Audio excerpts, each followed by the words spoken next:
Hi, my name is Aaron J. Marks. You can find out more about me at aaronjmarks.com. I'm a visionary purpose coach and a metaphysical leadership mentor. To my knowledge, I'm the only one in human history who's claimed either of those titles, and those that know me well tell me they couldn't imagine better ones for me. For as long as I can remember, I felt like my mind has worked just a little differently than most people's. At times it's been uncomfortable, but I've begun to see that it's actually incredibly important and that there's never been a better time to share the way that I think and see with the creative and entrepreneurial leaders out there who need to hear it. This is my podcast, A Higher Level. Everything we think, see, and do here happens on a higher level, and that makes all the difference. For some of you, these are among the most important and transformational conversations you will ever hear, and they will fill in something you may not have even known was missing, but something that is essential for your happiness and transformation. This podcast is all about creating a space for these conversations, a place to explore your deepest and most persistent questions about the human condition, a place to dream, play, and muse about the meaning of it all, a place people tell me only I can help them access, and a place of crucial importance for the human spirit and our future as the human race. On a higher level, everything is vast, rich, beautiful, and deeply optimistic. Join me there now, on a higher level.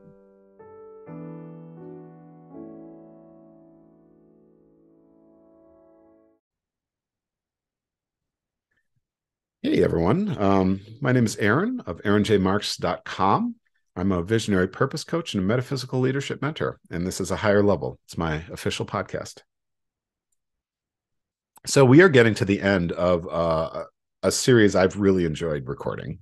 It's about metaphysics, because I call myself a metaphysical leadership mentor. So why do I call myself that? And how do I distinguish that word from other common uses that you hear today? And how do I demonstrate to you that there's real intention and depth behind my choice of that word, as there is behind all the words that I choose? And so I've been giving you a guided tour of my 5-part metaphysical model. Those parts are motion, life, action, strategy, purpose. I'm getting a little exhausted from saying a lot of the same things over and over again, but yeah, it is important. This is the heart of what I teach, and we've finally gotten to the last realm. And so I need to keep going, because this is where all the beauty and the majesty and the magic of the human condition is found. And that's what I see over and over again. And that is the conversation I'm here to have, and that's why it's so beautiful and inspiring. So briefly, everything's in motion. Everything that exists, motion on many, many levels. There's motion at the cosmic level. If you look at just a planet like Mars, all the ways that it is moving in the cosmos, and then on the subatomic level, everything is moving. So motion. It's all a form of energy, right? From emanating from some sort of source that everyone's trying to figure out, what it is, and perhaps we never will. But that's wonderful, mysterious. And then some of that became alive, has these internal processes of growth, change, and transformation. And then some of that life developed cognition and awareness and intention, so that it can take, this thing that we call action. And once you're in the realm of action, you're taking actions all the time. You can't help but to take actions all the time. You take actions to maximize your return on investment. I do believe that people take the actions that they do because of their collective, or because of this complicated equation that helps them evaluate the return on investment of what they're doing in the present moment. And it is based on their most optimistic sense of the future. And so one of the things that I do is come in and I try to find that equation working in their cognition, so that I can, adjust it, and then that changes their actions, right?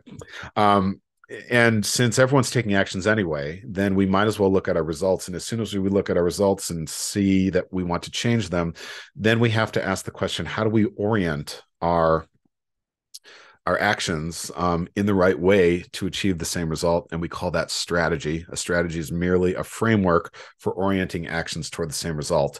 Strategies are crucially important. We teach them every time we engage in some kind of education or training. We are learning strategies to do just that. Now, what I note is that strategies work variously well for people. So, I can teach someone one strategy to grow something, another person will try, and it doesn't work the same way for them.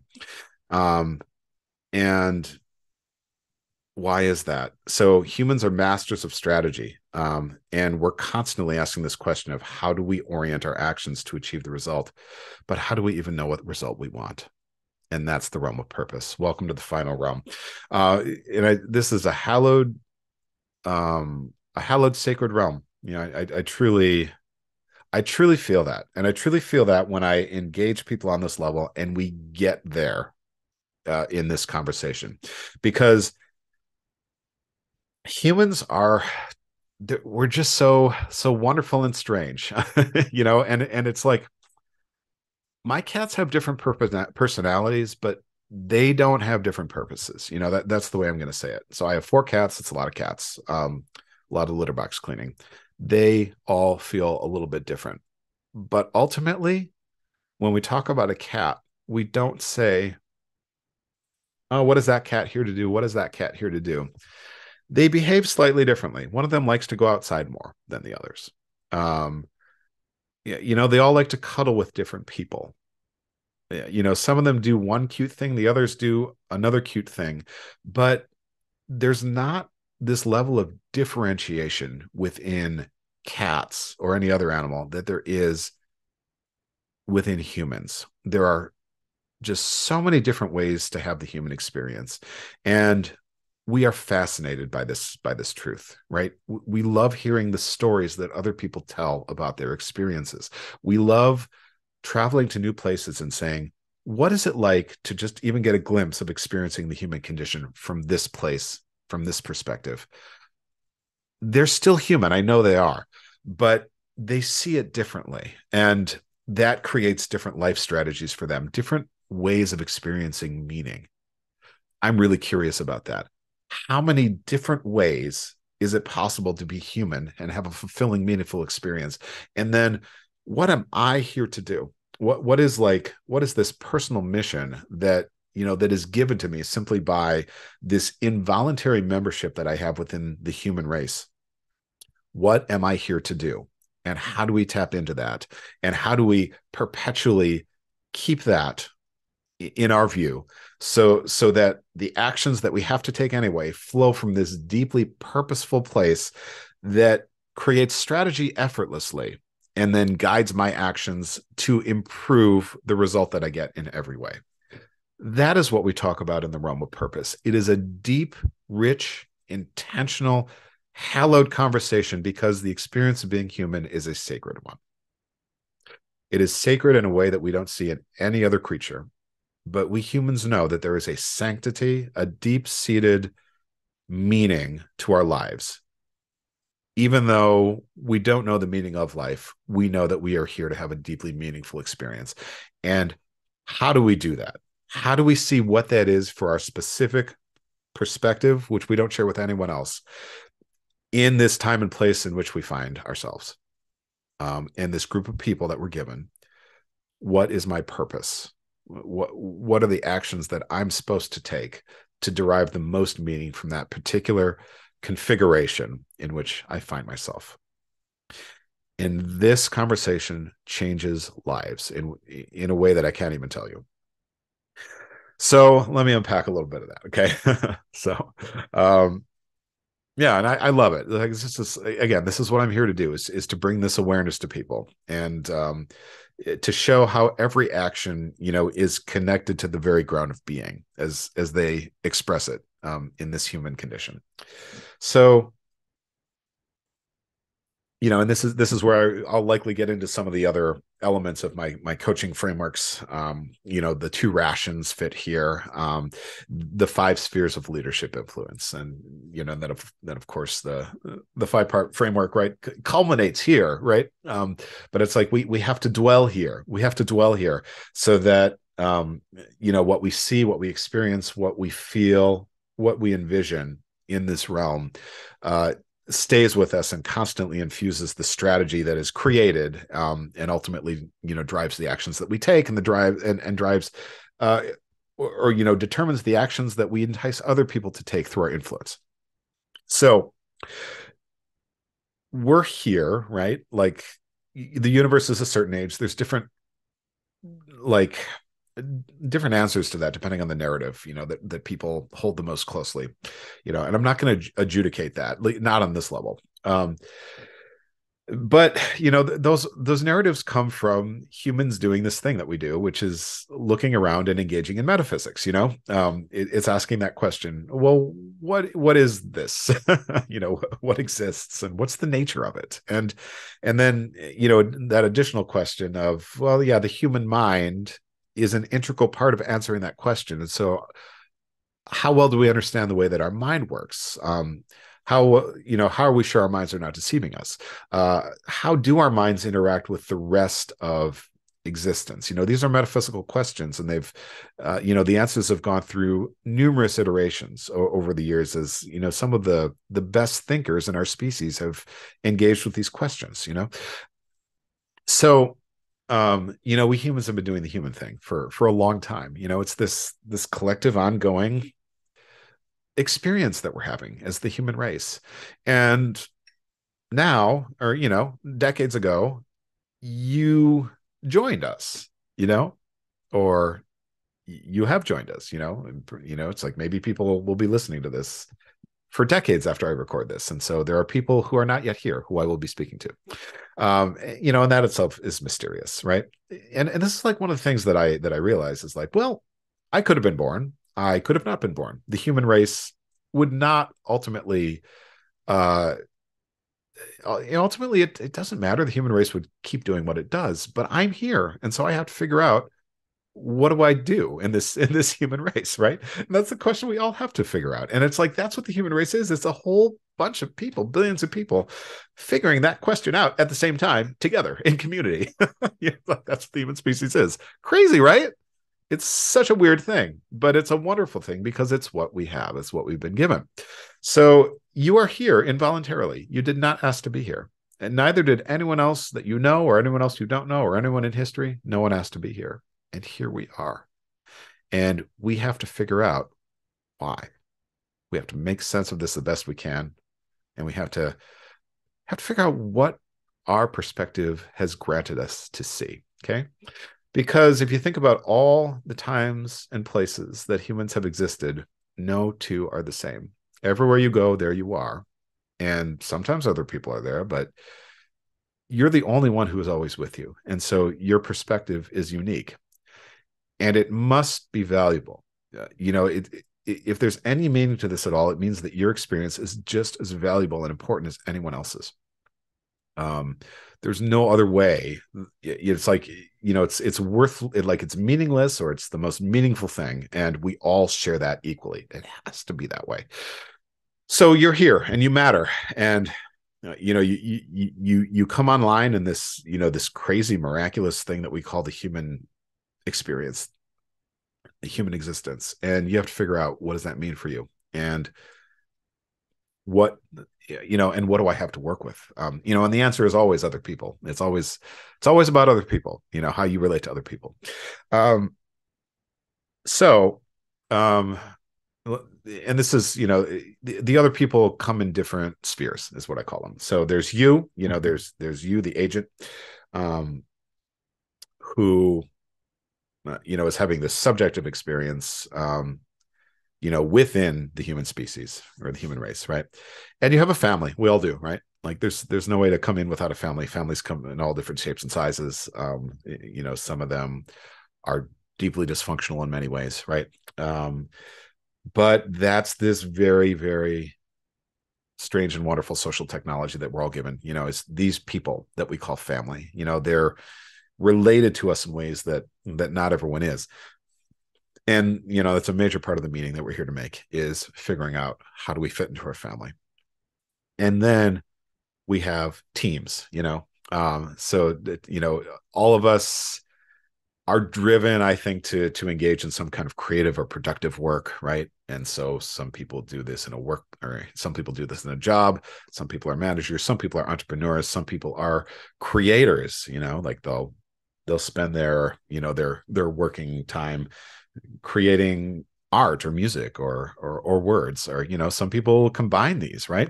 But you're going to have a company culture of some kind, like a workplace culture, no matter what you do. And it might be an office, it might be the business that you run, it might be your network of contacts like publishers or editors. It may be the consumers of your content, it may be your clients, right? But these are all teams, on multiple levels.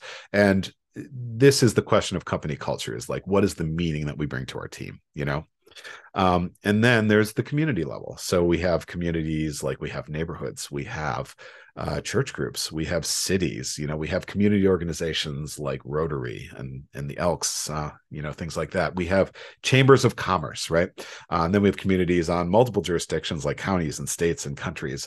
We find ourselves in the midst of many, many communities and the teams that run them, right? But we're all here to be a part of that. We have a perspective on that. So what are you here to do in your community? And then finally there's the species level. So humans have this unique quality that other creatures don't have, which is that we can examine our own natures, right? So we can look at humans as a collective and say, oh, okay, we tend to do this, we tend not to do this, but I think I have a vision for like us doing this better or us doing this less. And that's a species level evaluation based on your perspective, because we all have a perspective on the species. And this tends to play out in conversations about politics and economics and religion. It's this question of human nature and how do we work with human nature? How do we overcome human nature? How do we amplify certain parts of human nature to get the results that we want, as a species? That is an ongoing conversation. We're all a part of it, whether you realize it or not. So we take stock, we look around at our unique perspective that comes from, our unique time and place in the human condition, that none of us asked for. But is, paradoxically all of our responsibility to navigate. And we say, okay, I'm in all these spheres of influence, the self and the family, the team, the workplace culture, the communities at all these different levels, and the human species as a whole. I'm a card-carrying member of the human species. Well, there's no membership card, but you are, right? So what do I want for all of that? And that is your conversation of purpose. And humans also have this funny thing that we're doing. We are measuring things against an ideal of some kind. And, this goes all the way back to philosophers like Plato, who said, yeah, it seems like what we see here is sort of an echo of something. So like, what are we comparing that to? It's like when I look at a cup, how do I know it's a cup? I must be comparing it to some sort of collective memory that we have as a cup. That was like one of the ways that he expressed, human knowledge, was with that, that theory of forms. And, this idea that there's sort of another realm somewhere where all these forms are housed. And then that got variously theologized over the course of philosophical and religious history. And I'm not going to go into that now, although Neoplatonism is fascinating. And I would say actually in many ways, I resonate quite deeply with Neoplatonism, especially when I talk about access points to the realm of purpose. It feels like you're talking about Neoplatonic emanation and how, everything emanates from the one, which ultimately I think is, kind of what anyone with a polymathic and curious intellect sees, is that, oh, this all seems to be related to the same thing. Everything is like a different perspective of looking at the same thing somehow. But as far back as as that Platonic thinking, it's like, yeah, humans have this sense that we can always measure what is against what could be. Okay. And that's what happens in the realm of purpose. That's why it's the rations that take you there. So it's these two rations that we all have: the frustrations and the aspirations. The frustrations are the things that you have but don't want, and the aspirations are the things that you want but don't have. Okay. And so when you look across your spheres of influence, you have frustrations and aspirations in all those places, and they both point you to this ideal, this vision of what could be but isn't. And the realm of purpose shows you that, and it shows you what you want to move forward. And then the strategy is pretty effortless at that point if you're truly seeing it. So that's the realm of purpose. It's like, what do I have but don't want? My frustration. What do I want but don't have? My aspiration. Why do I see that? What am I measuring that against? Well, I guess that's my purpose, is to move toward that, in all these places that I have influence. And then the strategy is a pretty simple matter after that. And then, my actions change, right? When I really, really, really get clear on that. So there's a paradox, right? And it's like, the realm of purpose is a deeply paradoxical one, I find, and like, here's the central paradox of being human that I've discerned. I call it, it's like, if you don't recognize this, then you sublimate it, which means like you have like this awareness of it. But if you sublimate any kind of absurdity, it creates deep despair and depression, I think. So one of the reasons, like one of the things that I wonder is like if a lot of people are actually despairing because they have what I call the sublimated absurdity of the ideal of imperfection. Okay, let me say that again. The sublimated absurdity of the ideal of imperfection. What do I mean by that? So there's an absurdity that happens when we realize that not only is the ideal imperfectible, but imperfectibility is the ideal itself. So the ideal will always have some element of imperfectibility. Why? Because humans need to constantly take actions, and we need to orient those actions in a constructive direction, which means that we need constant opportunities to solve problems and heal traumas, because the human experience is one of perpetual growth, never stops, right? And so even the ideal that we see, that we want to move toward, must contain imperfectibility. Get it? And that is a deeply absurd truth of the human condition. It's why like people get so passionate about what they want, but they, it's like what they forget is that when they get there, there's simply going to be a new problem for them to solve, and that is a deeply absurd truth. And if you're not aware of that, and you merely have subliminal awareness, and you kind of bury that deep in your consciousness, you're going to get very, very depressed, and your actions are going to create strife. Okay. But if we can get clear on that, if we can understand that more clearly, see that with open eyes, which is often what happens in the realm of purpose, understand that when we get there, or when we get closer, we're simply going to have new problems to solve, new traumas to heal, because that's what humans need to grow.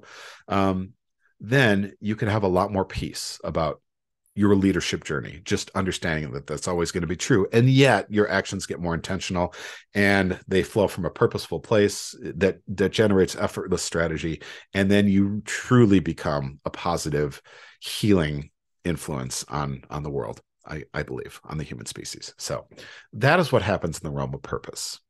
It's the conversation that I'm here to have with you. I know the realm of purpose intimately. I'm very much at home there, and it's where my mind prefers to live whenever it possibly can. And that's what people experience when they talk to me. So that's why it works. So I'm going to do, well, at least one more episode of this, because I'm going to talk about access points to the realm of purpose, because like that's a very beautiful thing to me. It kind of comes back to that question of Neoplatonism. I'll start the next episode with a discussion of Neoplatonism a little bit, as far as I understand it. Again, I'm not a trained philosopher, but I feel like I understand it well enough. So I will see you in that episode, access points to the realm of purpose, and Neoplatonism. So that was the realm of purpose. I hope you enjoyed that. And that's the final metaphysical realm. But like I said, everything that I teach and help people understand comes from there. Comes from that 5-part metaphysical framework, which as far as I can see is it's the way to explain the strange, wonderful human condition with as much explanatory power as anything I've ever seen. So that's why I use it. So this is Aaron from aaronjmarks.com. I'm a visionary purpose coach and metaphysical leadership mentor, and I will see you in the next episode where we talk about access points to the realm of purpose.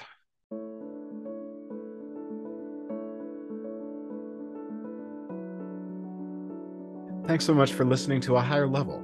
I hope that got you seeing, thinking, and acting just a little differently, or maybe even a lot. When you act differently, you get different results. But we need to start with the vision and the thinking. How do you feel?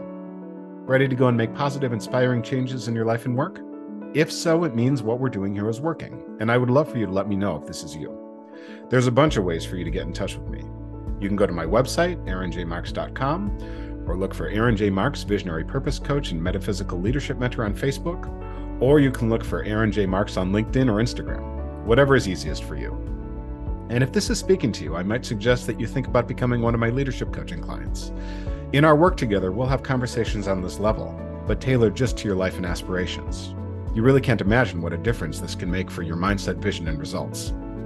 The first step after learning more about my approach is to book a free no-obligation discovery call, both of which you can do at aaronjmarks.com. If your intuition is nudging you, don't wait any longer. It is likely the next step along the marvelous journey of wherever you are here to go and whatever it is you are here to do. And I can't wait to meet you. Thanks again for listening, everyone. I'll see you on the next episode when we'll continue to see, think, and act on a higher level. I'll see you then.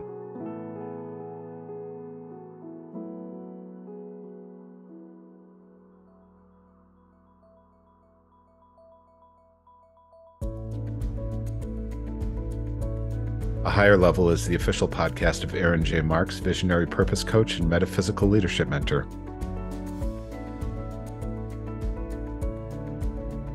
Learn more at www.aaronjmarks.com.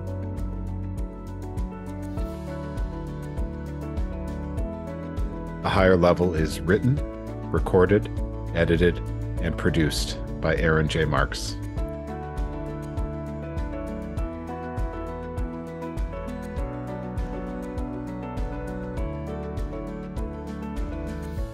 Music is by Aryeh.